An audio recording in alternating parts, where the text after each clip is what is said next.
एक दूरदराज के गांव में एक छोटा लड़का रहता था जिसका नाम अहमद था। अहमद बहुत ही गरीब परिवार से ताल्लुक़ रखता था। उसके माता पिता का निधन उसके बचपन में ही हो गया था और वह अपने चाचा के साथ रहता था। अहमद का चाचा बहुत ही कठोर दिल इंसान था और वह अहमद से बहुत ज़्यादा मेहनत करवाता था। अहमद को सुबह जल्दी उठकर खेतों में काम करना पड़ता था और शाम को वह गांव के चिरागों के नीचे बैठकर कुरान पाक पढ़ता था। अहमद को अल्लाह पर बहुत ज़्यादा यकीन था। वह हमेशा कहता था, अल्लाह मेरा हामी है, वह मुझे कभी अकेला नहीं छोड़ेगा। उसका ईमान उसकी ताकत थी और वह हर मुश्किल का सामना बहादुरी से करता था। एक दिन गांव में एक बहुत बड़ा तूफान आया। बारिश इतनी तेज थी कि पेड़ उखड़ गए और नदी का पानी खतरनाक स्तर तक बढ़ गया। गांव के लोग बहुत परेशान हो गए और उन्हें लगा कि अब कोई रास्ता नहीं बचा।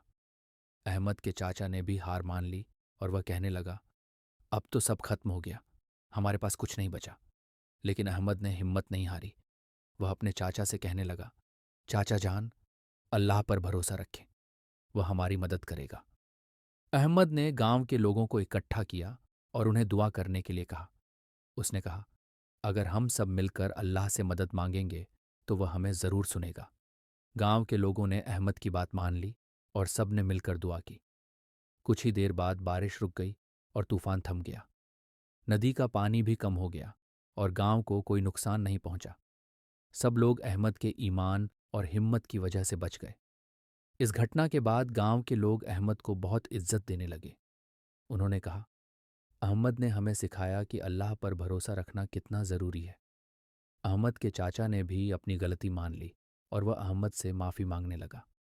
उसने कहा, मैंने तुम्हारी ताकत को कम समझा, लेकिन तुमने मुझे सिखाया कि ईमान की ताकत क्या होती है। अहमद ने मुस्कुराते हुए कहा, चाचा जान, अल्लाह हर उस इंसान की मदद करता है जो उस पर भरोसा रखता है। हमें कभी भी हिम्मत नहीं हारनी चाहिए।